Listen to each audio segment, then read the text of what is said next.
Les saludo con mucho gusto. Hoy es ya 20 de mayo del año 2020. Estamos en Deontología Jurídica y estamos atendiendo en una segunda ocasión el subtema 6.1, concepto, por supuesto, de deontología, y estamos dentro del tema 6, deontología de la profesión del abogado. Estamos en la recta final, ya se ve que concluimos el programa y vamos en excelente tiempo. Ustedes pueden verificar en su planeación didáctica que vamos acorde a los tiempos programados. La clase siguiente vamos a atender el subtema 6.2, fundamentos y fines. Posterior desarrollaremos el 6.3, misión, condiciones, deberes y reglas, y con esto concluimos nuestro programa. Estamos ya en la recta final y eso me da mucho gusto.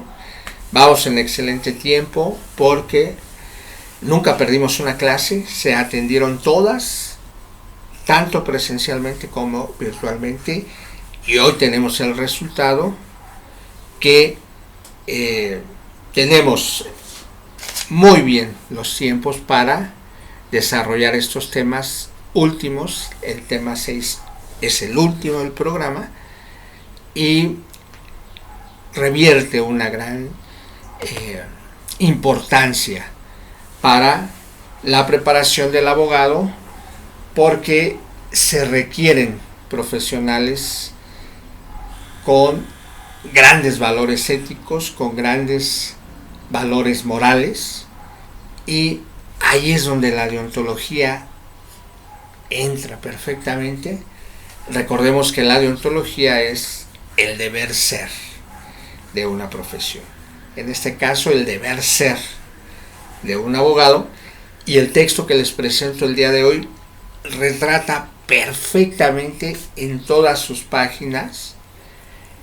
Son 28 páginas. Ustedes se darán cuenta que en todos los apartados, en todos los puntos, es un texto sumamente enriquecedor para su preparación profesional.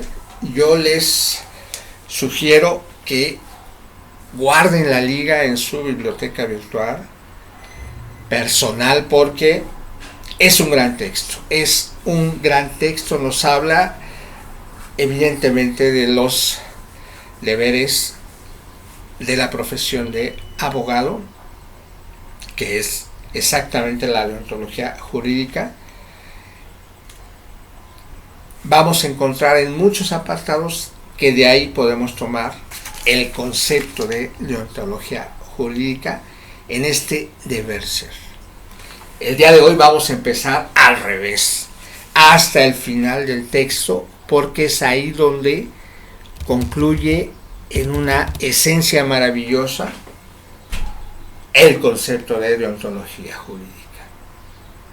Nos vamos, por favor, a la página 26, y con estos puntos que voy a leer se puede tomar por completo el tema. Con estos 12 puntos que les voy a enunciar, pueden hacer su apunte y quedará maravilloso. Vamos a ver también algunas otras páginas, pero especialmente estos 12 puntos son la esencia misma de la deontología.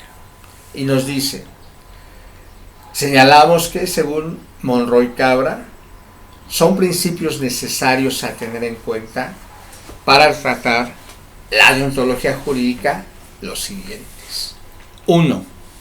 Obra según ciencia y conciencia. 2. Principio de probidad profesional. 3. Principio de independencia profesional. 4. Principio de libertad profesional. 5. Principio de equidad y decoro profesional. 6. Principio de diligencia. 7. Principio de corrección. 8. principio de desinterés. 9. Principio de información. 10. Principio de reserva. 11. Principio de lealtad 11. Principio de lealtad procesal. 12. Principio de colegialidad. Miren ustedes, aquí tienen la esencia misma de un abogado, de un desempeño perfecto, de un desempeño intachable, de un desempeño sin observaciones sociales, perfectamente apegado a la ética y la moral. Si ustedes estos 12 puntos los enuncian en su apunte, me quedará perfecto y será más que suficiente para tener la esencia del tema, que así se los he comentado. Basta algunas líneas que nos tomen esta esencia y es suficiente. Si desean ustedes desarrollar más, como es en la gran mayoría de los casos, eso me da mucho gusto, pues está magnífico. Les he recomendado que sea a partir de algunas líneas, aproximadamente media cuartilla, atendiendo a los tiempos difíciles que se están viviendo. Definitivamente, si tienen los minutos para hacerlo a mayor profundidad, pues ustedes de forma inmediata son los primeros beneficiados, porque están trabajando más el tema, están manejando más información, están profundizando más en él. Continuamos y ahora sí vamos al inicio del PDF, y en la página 17 nos habla de la formación ética del abogado. Recordemos que primeramente está la ética, que son esos valores personales, y posterior está la moral, que son los valores sociales. Nos dice: la formación integral del abogado es la que se contrae el aspecto ético de su actividad y proceder. Si bien es cierto que ella se adquiere fundamentalmente en el hogar, en los tiempos que corren, donde por lo general ambos progenitores tienen que trabajar, los niños se encuentran en no pocos casos en un estado de relativo abandono, con escaso contacto con sus padres, quienes se hallan medularmente preocupados, en muchos casos, en obtener lo mínimo indispensable para la decorosa subsistencia familiar. Sobre todo, pero no solo en aquellos países en vías de desarrollo, donde no siempre se encuentra un empleo adecuado o simplemente no se halla. El vacío que se presenta en ciertas circunstancias en el campo de la formación ética del abogado encuentra, como se ha apuntado, su remota raíz en el hogar, donde la educación de los hijos se produce desde casi el momento del nacimiento. Los niños tienden a imitar las conductas, actitudes, lenguaje y hábitos de sus progenitores, los mismos que están asignados por un determinado sentido ético. Es por ello que el ejemplo de los padres y más tarde de los maestros y el de los gobernantes en su caso tienen un fuerte impacto en la formación ética de los futuros abogados. Vean ustedes qué relevancia máxima estos puntos, que ya lo saben, ya lo sabían, ya lo conocían. Sabemos que la familia es el núcleo fundamental de la sociedad y buenas familias formarán buenos abogados, buenos ciudadanos, y aquí tenemos el punto que nos presentan los autores, tan importante mencionarlo y reforzarlo. Vamos ahora a el punto 4. Estamos ahorita de atrás para adelante porque así consideré mejor atender el tema. Primero ir a la esencia misma de la deontología, parte de ahí para la ética, y nos vamos ahora a la ciencia, que ya son elementos formales de mayor relevancia en el desempeño profesional ya del abogado. Y vamos al texto.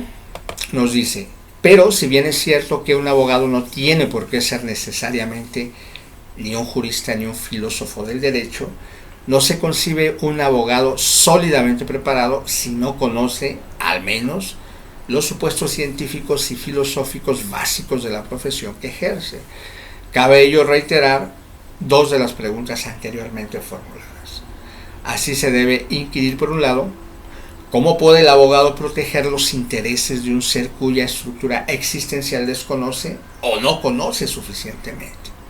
Y por el otro, ¿cómo puede dedicarse al menester jurídico aquel que desconoce o tiene una visión inadecuada de qué es el derecho? Es decir, de la disciplina la cual dedica sus cotidianos afanes. Y esto es importante mencionarlo y lo quise hacer aquí porque les he mencionado muchas veces, esa necesidad importantísima de que mayormente en sus posibilidades se dediquen a preparar su carrera, a estudiar a fondo. Definitivamente en el instituto y definitivamente en esta materia pues no cabe un estudiante que no lo sea, que vaya a clases y no tome nota y no desee estar en clase. Ustedes lo han visto, en todas las clases trabajamos, en todas las clases hemos intentado fomentar ese deseo por prepararse, por aumentar sus conocimientos y con ellos estén lo más fuertemente posible en sus conocimientos, porque es la base del ejercicio profesional que van a tener en muy pocos tiempo, en 3 años que les falta de la carrera prácticamente, que se van a pasar extraordinariamente rápido. Ya se pasó extraordinariamente rápido el primer año, los siguientes van a ser igual. Vamos ahora a la página número 6. Nos dice la formación del estudiante de Derecho íntegramente o especializadamente. Desde hace un buen tiempo se ha discutido en diversas sedes, tiempos y escenarios sobre la conveniencia de especializar al estudiante de Derecho en determinadas áreas del saber jurídico, así como si dicha especialización debe impartirse desde el inicio de los estudios o en los últimos, o implementarla solamente a nivel del posgrado. En términos generales, estimamos que si bien es cierto que el abogado debe ser eficiente en una determinada área de su disciplina, ello no obvice para que sustente debidamente esos conocimientos específicos en los pilares básicos mencionados en el parágrafo, los que fundamentan e iluminan toda su acción solo como abogado, sino también como ser humano. Y hace referencia a los puntos con los que iniciamos, a los 12 puntos con los que iniciamos. Continuamos con la lectura. En el punto anterior pues nos hace referencia a eso que es en la formación universitaria. Debe de ser primeramente en su formación universitaria donde adquiera esa conciencia deontológica y la reafirme en el ejercicio profesional que va a tener toda su vida. Vamos ahora al apartado 6, página número 9, que nos habla del abogado y su medio social. Es conveniente recordar que la formación integral del abogado debe encontrarse siempre relacionada con la realidad y con el mundo en el que vivimos. Hay que formar y preparar abogados para que efectúen eficientemente en un determinado medio social, el cual deben conocer al menos en sus grandes lineamientos. Debe renovarse a donde todavía ello no ha ocurrido la formación universitaria del estudiante para hacerla cada vez más pluriparticipativa y práctica. En estos casos, el país que afronta esta realidad está compuesto de tantas naciones como grupos autónomos en dicho orden integral del Estado. Y vean ustedes, son los puntos principales que tomo de este texto. Sigo atento de ustedes por cualquier duda o comentario. Muchas gracias.